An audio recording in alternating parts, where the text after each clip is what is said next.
et nous lui offrons des sacrifices depuis le temps d'Esaradon, roi d'Assyrie, qui nous a fait monter ici. Mais Zorobabel, Josué et les autres chefs des familles d'Israël leur répondirent: Ce n'est pas à vous et à nous de bâtir la maison de notre Dieu. Nous la bâtirons nous seuls à l'Éternel, le Dieu d'Israël, comme nous l'a ordonné le roi Cyrus, roi de Perse. Alors les gens du pays découragèrent le peuple de Juda. Ils l'intimidèrent pour l'empêcher de bâtir, et ils gagnèrent à prix d'argent des conseillers pour faire échouer son entreprise. Il en fut ainsi pendant toute la vie de Cyrus, roi de Perse, et jusqu'au règne de Darius, roi de Perse. Sous le règne d'Assuérus, au commencement de son règne, ils écrivirent une accusation contre les habitants de Juda et de Jérusalem. Et du temps d'Artaxercès, Bishlam, Mithrédas, Tabil et le reste de leurs collègues écrivirent à Artaxercès, roi de Perse. La lettre fut transcrite en caractère araméen et traduite en araméen. Réhum, gouverneur, et Shimshaï, secrétaire, écrivirent au roi Artaxercès la lettre suivante concernant Jérusalem.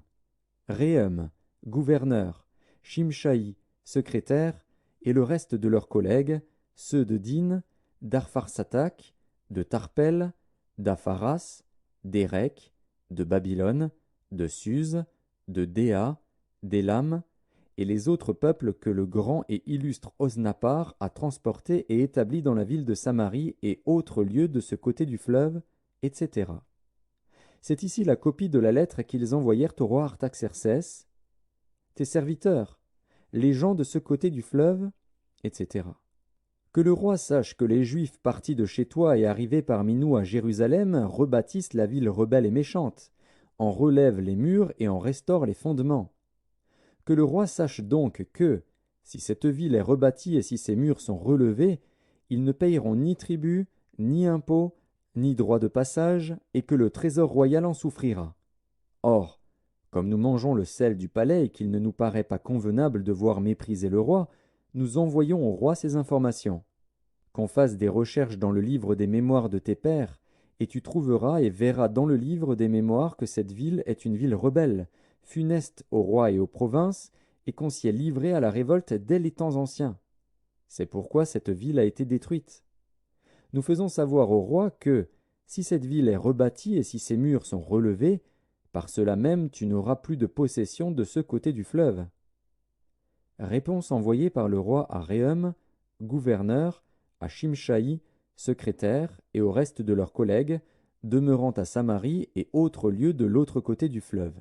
Salut, etc. La lettre que vous nous avez envoyée a été lue exactement devant moi.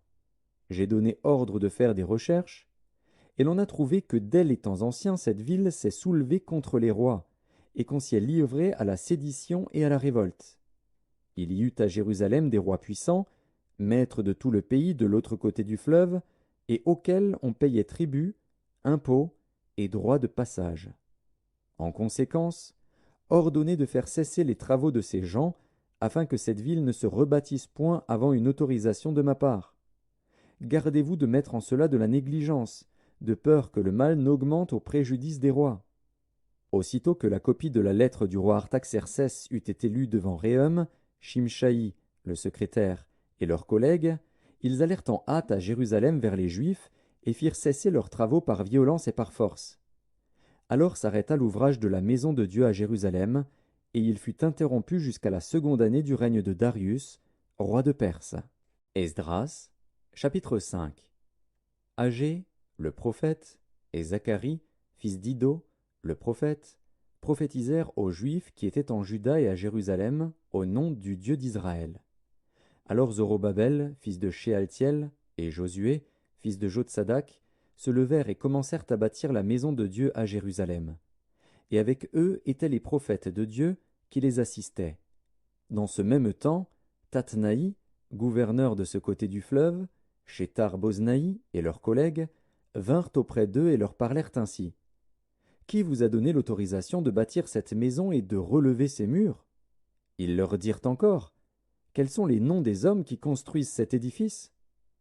Mais l'œil de Dieu veillait sur les anciens des Juifs, et on laissa continuer les travaux pendant l'envoi d'un rapport à Darius et jusqu'à la réception d'une lettre sur cet objet. copie de la lettre envoyée au roi Darius par Tatnaï, gouverneur de ce côté du fleuve. Shethar-Boznaï et leurs collègues d'Apharzak, demeurant de ce côté du fleuve. Ils lui adressèrent un rapport ainsi conçu. Ô roi Darius, salut. Que le roi sache que nous sommes allés dans la province de Juda, à la maison du grand Dieu. Elle se construit en pierre de taille, et le bois se pose dans les murs. Le travail marche rapidement et réussit entre leurs mains. Nous avons interrogé les anciens, et nous leur avons ainsi parlé. Qui vous a donné l'autorisation de bâtir cette maison et de relever ces murs? Nous leur avons aussi demandé leurs noms pour te les faire connaître, et nous avons mis par écrit les noms des hommes qui sont à leur tête. Voici la réponse qu'ils nous ont faite. Nous sommes les serviteurs du Dieu des cieux et de la terre, et nous rebâtissons la maison qui avait été construite il y a bien des années. Un grand roi d'Israël l'avait bâtie et achevée. Mais après que nos pères eurent irrité le Dieu des cieux, il les livra entre les mains de Nebuchadnezzar, roi de Babylone, le Chaldéen, qui détruisit cette maison et emmena le peuple captif à Babylone. Toutefois, la première année de Cyrus, roi de Babylone, le roi Cyrus donna l'ordre de rebâtir cette maison de Dieu. Et même le roi Cyrus ôta du temple de Babylone les ustensiles d'or et d'argent de la maison de Dieu que Nebuchadnezzar avait enlevés du temple de Jérusalem et transportés dans le temple de Babylone. Il les fit remettre au nommé Sheshbatsar, qu'il établit gouverneur, et il lui dit « Prends ces ustensiles, va les déposer dans le temple de Jérusalem et que la maison de Dieu soit rebâtie sur le lieu où elle était. » Ce Sheshbatsar est donc venu, et il a posé les fondements de la maison de Dieu à Jérusalem. Depuis lors jusqu'à présent, elle se construit, et elle n'est pas achevée. Maintenant, si le roi le trouve bon, que l'on fasse des recherches dans la maison des trésors du roi à Babylone, pour voir s'il y a eu de la part du roi Cyrus un ordre donné pour la construction de cette maison de Dieu à Jérusalem. Puis, que le roi nous transmette sa volonté sur cet objet. Esdras, chapitre 6. Alors le roi Darius donna ordre de faire des recherches dans la maison des archives où l'on déposait les trésors à Babylone. Et l'on trouva à Achméta, capitale de la province de Médie, un rouleau sur lequel était écrit le mémoire suivant. La première année du roi Cyrus, le roi Cyrus a donné cet ordre au sujet de la maison de Dieu à Jérusalem, que la maison soit rebâtie pour être un lieu où l'on offre des sacrifices et qu'elle ait des solides fondements. Elle aura 60 coudées de hauteur, 60 coudées de largeur, 3 rangées de pierres de taille et 1 rangée de bois neuf. Les frais seront payés par la maison du roi.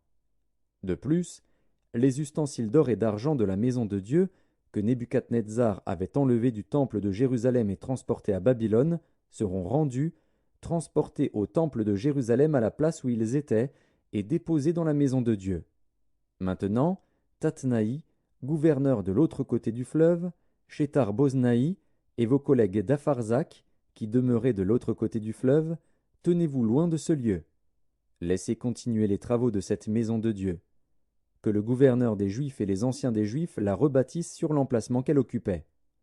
Voici l'ordre que je donne touchant ce que vous aurez à faire à l'égard de ces anciens des Juifs pour la construction de cette maison de Dieu. Les frais, pris sur les biens du roi provenant des tribus de l'autre côté du fleuve, seront exactement payés à ces hommes, afin qu'il n'y ait pas d'interruption.